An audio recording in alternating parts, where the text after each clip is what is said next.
Hi there, you're watching geoffmobile.com on YouTube, and this is Geoff, and I'm here with a very special guest, JJ McCullough. He is a, welcome JJ, welcome. Thank you. JJ is a really great writer. He's a political columnist and also a really talented and prolific cartoonist. And today he's here to talk about his latest book, or it's an online book called JJ's Complete Guide to Canada. So welcome. Thanks for having me. Great, great. So yeah, tell me a bit about this book. Like, how many pages is it? Well, it's about 70 articles. Each one is about over 1,000 words long. We've got them sorted into about 5 different chapters, so covering things like Canadian history, Canadian culture, Canadian politics, like symbols of Canada, the regions of Canada. So within each of these sort of broad chapters, we have it sort of subdivided into smaller, different sections. Like we've got profiles of all of the prime ministers of Canada.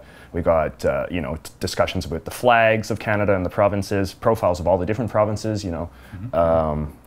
Canadian food, Canadian sports. Pretty much like if it's associated with Canada in some way, I've got like an in-depth sort of look at it. Okay, and how did you get all the information that you used the research for this guide? Yeah, I did all of the research myself, basically. I've been working on this for many months now, and I would go to library, I would read lots of books. I was very firm about like not wanting to just sort of take the easy way out. I didn't want to just look at Wikipedia, regurgitate a few facts, and then call it a day. No, like I did independent research. I read books. I visited government websites. I looked at statistics. I spend a lot of time doing research, and I have an extensive bibliography. I quote as many of my sources as I can. Mm-hmm. So yeah, I was very serious about doing it, the old-fashioned way. I think that frankly that's something that makes it perhaps a bit better of a website in the long term. Is that I think that when you read it, hopefully you get a sense that I'm speaking from some position of authority, that everything that I'm writing about is something that I've sort of learned about and that I've tried to master in some form or another, as opposed to just sort of regurgitating somebody else's analysis. Okay. Who is the intended audience of your guide? Is it for like people who are new to Canada, or people who already are here, like kids want to do research for their projects, or what kind of audience do you have? Yeah, I definitely tried to make it have sort of the broadest sort of appeal that it could. I tried to never take it for granted who my audience was. So which is to say, like, I don't write from the position that I'm a Canadian speaking to other Canadians. I also don't write from the perspective that I'm a Canadian speaking to Americans, which I think is a very sort of typical way that a lot of Canadians write about themselves.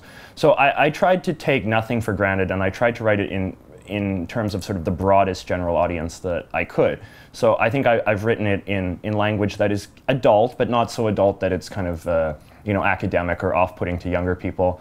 I tried to write it in a way that is sort of a little bit lighthearted at times, but is also sort of authoritative and serious in some ways.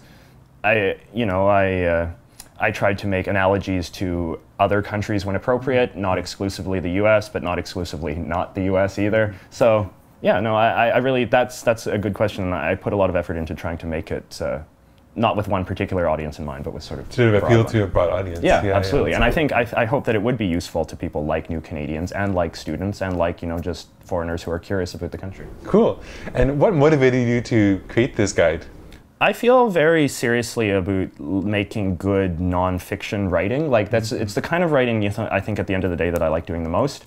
I like doing political commentary. That's my job, right? But I do like writing seriously about just facts and data and just sort of serious like analysis of history and what things are and explaining things to people. And I think honestly this is a kind of writing that we're seeing less and less of online these days. I think that I'm coming back to Wikipedia because I personally don't like that website very much, because I think part of the problem is that it has established a kind of monopoly of nonfiction writing on the net. And so I think that the onus should be on other people to kind of share their knowledge as an alternative source of information. And so, I know a lot about Canada. I like learning about Canada. I want and I like writing. So I feel like it behooves me to sort of share that knowledge with other people, and that this is hopefully a service that I can provide. I can hopefully make a successful website from it. I'm trying to, I guess in some ways, model good behavior, that I'd like to see more writers take it upon themselves to share their knowledge in a sort of unbiased, nonfiction, informational kind of way. Okay, cool. Let me see. Yeah, what is your favorite article that you've written for the guide?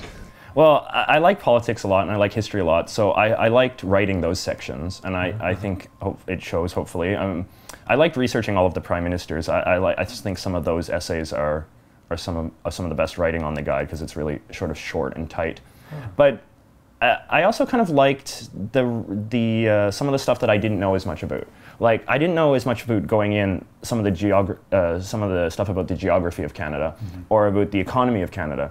And so I feel like I like those articles a lot, because I feel like they're a product of sort of genuine research. It's sort of like I'm kind of learning along with the reader in some sense. Yeah. So I feel like they're a real good example of sort of explaining a new concept to a new person, because I had to learn this stuff myself. So I feel like it's really sort of genuine in sort of the sharing and knowledge exchange, if that makes sense. Nice, nice.